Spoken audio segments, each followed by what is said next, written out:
caffeine and cocktails. It all looks like you have.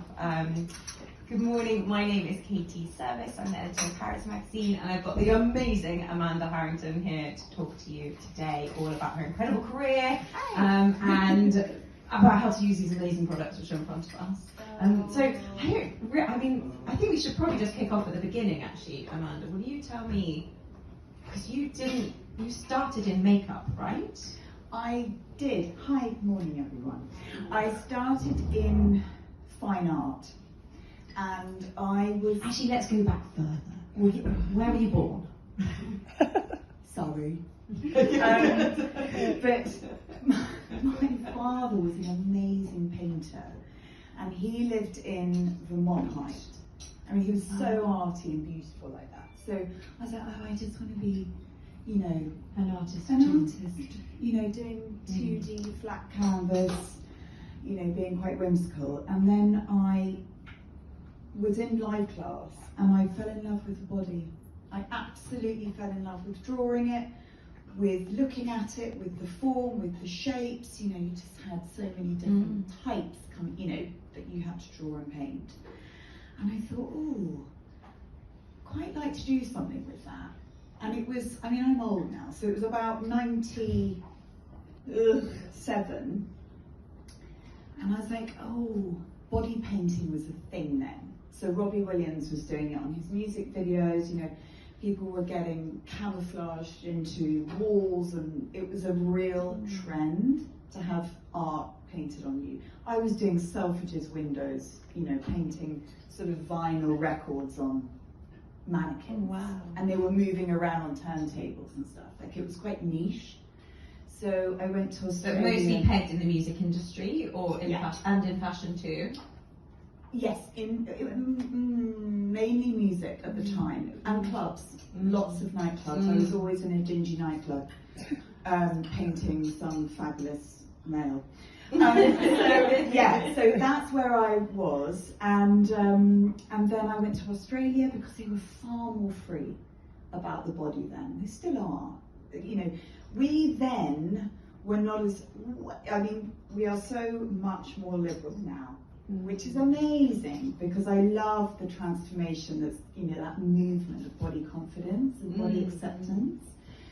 So, and then I went on feature films. So I was doing Bond, Tomb Raider, Troy, Angelina Jolie, you name it. I was, you know, just doing beautiful work, you know, special effects, muscles, anything I could contour and shape. I was. What did you learn about it? Like, what did it make you feel? Like, what were the best bits? Film for me wasn't my favourite thing. It was because my friend's actually in Pinewood at the moment, and it's long hours. I mean, you're there at 3:30 in the morning, and I lived in a nunnery around the corner from Pinewood, and I used to go in at 3:30, and you're always the last out because you're the makeup. You've got to take it all off at the end of the day. So, you know, if you're body painting or if you're doing special effects, that takes hours. And what kind of kit were you using back then? Was it body paint? Was it Exactly. sort of very, like you would see in a kid's kit, or was it very specialised? Did you buy it from a certain place? Charles Fox. Yes. Covent Garden. The original. So it was a whole mixture of things, but I had a specific kit because I was into tones, I was into colours, because I was, you know, I love a palette. So I And was did you way use more your arty. hands or sponges or brushes or? All of it. Stipples, everything. I used every single tool under the sun. So, but my absolute go-to was always a brush. It always has been. And when did it sort of transition from doing stuff that was more, I suppose, artistic to real life stuff? Because now, you know, you're very much helping real women with their skin. When my father died of skin cancer was the day I flipped it, because I thought, how can I stop you guys going in the sun? And that was at 24. And so that was when I started my first company, which is called Impala, which is like an old taxi now because it's sort of been going for so long. And it's amazing freelancers that come to your house and perform makeup, manicures, tans, but you know, When did you found that?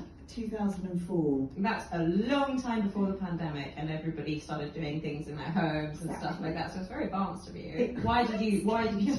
That's true. Yeah, we were the first to start the mobile. Yeah. Why did you think people needed that? Because I was on, at the time I was doing Britain's Next Top Model, Abby Clancy. I knew she'd win, and I knew it. She had the best bod, and so I was like, oh, I can't communicate with the hair and makeup artists.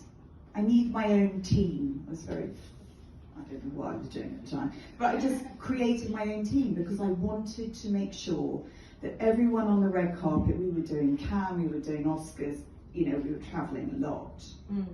And I wanted to make sure that everyone looked absolutely perfect from head to toe. Because what I saw then, I mean this is sort of early 2000s, was everyone looked like a flat 2D mahogany wardrobe from here down.